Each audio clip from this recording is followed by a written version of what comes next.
All right, Chris Plante is a syndicated radio talk show host. Leslie Marshall is a Fox News contributor and syndicated radio talk show host.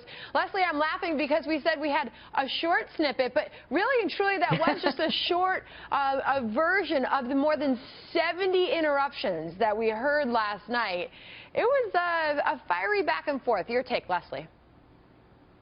Honestly, I'm not big on the interrupting. I got to say, Sandra, I don't care who's doing it, left or right. And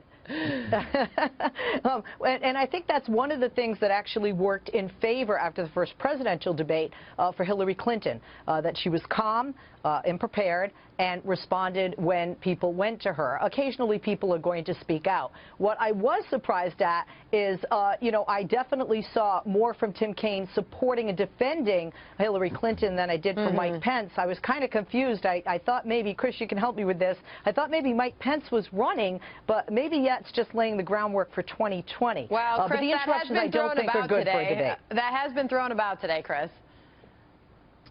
It has. It's a popular hypothesis. I think it was first floated on one of the networks last night at around 11:59 p.m., and it got some traction. I don't think that's the case. He's representing the Trump-Pence ticket. I think he did a very solid job. I think that Senator Kaine came off as a bit wild-eyed and out of control, and his temperament, if we may use that term in this context, was not the kind of temperament I'd like to see close to the president. Whereas Mike Pence was very calm, cool, collected. The Washington Post declared him to be the big winner. They're not looking to declare him to be the big winner, and they declared Senator Kaine to be the big loser in this whole thing. Of course, then the Post went on to say that Pence may have been the winner of the debate, but Trump still lost the debate last night. I mean, there were some really awkward interruptions. One of which was when Kaine interrupted a point that Pence was making on 9/11 to say where he was. Watch this, Leslie. Yeah. I was in Washington, D.C. on 9/11. I saw the clouds of smoke rise from the Pentagon. I was in Virginia, where the Pentagon's. I know you were. We all lived through that day as a nation. It was heartbreaking. Everybody's like, really? Well, I was actually at the Pentagon myself, but we're not one-upping one another here. He was in Virginia. It's a big state. He might have been down by North Carolina, but he was in Virginia. He just couldn't wait to interrupt, and he interrupted, honestly, every time Mike Pence was getting to a point. Elaine Quijano jumped in a few times also, interrupting Mike Pence when he was making a point about the email, about the foundation. It was obviously a strategy by Kaine and the Clinton people to step on him every chance they got and to and there was another moment where Pence did use to step on Kaine, Leslie, and that was when Kaine used what many said were a bucketed, planned response to something, saying you either want your hired president or your fired president. Watch this, Leslie, and I'll get your take on the other side.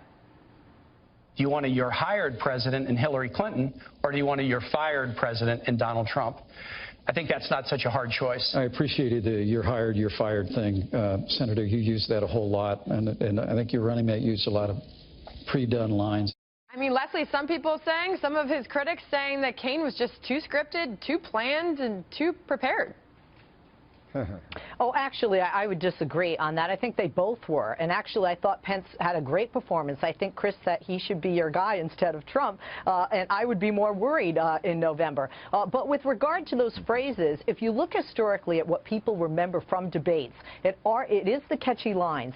There are phrases like that. And when they do think about, hey, wait a minute, this guy isn't going to create as many jobs, perhaps, for America as she has, just as a basis from that line, that could actually gain one vote, possibly, after last night's debate from somebody who might be undecided. Well, certainly Pence used that as an opportunity to tout Donald Trump as the guy who has hired people, does employ people, and knows how to run a business. Right. Chris Plante, I'll give this one to you.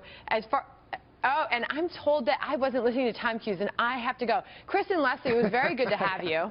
I'm sure we'll talk about more of this soon.